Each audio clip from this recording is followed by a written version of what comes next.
பெண்ணே, ஏன் நீ அழுகிறாய்?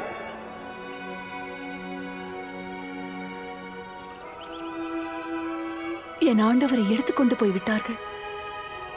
அவரை வைத்த இடம் எனக்கு தெரியவில்லை. பெண்ணே, ஏன் அழுது கொண்டு இருக்கிறாய்? யாரை தேடுகிறாய்?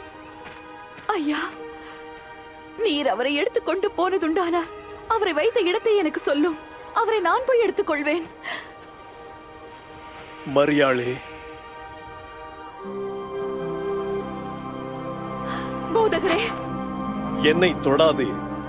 நான் இன்னும் என் பிதாவினிடத்தில் ஏறி போகவில்லை. கர்த்தாவே, நீர் உயிரோடு இருக்கிறீரா?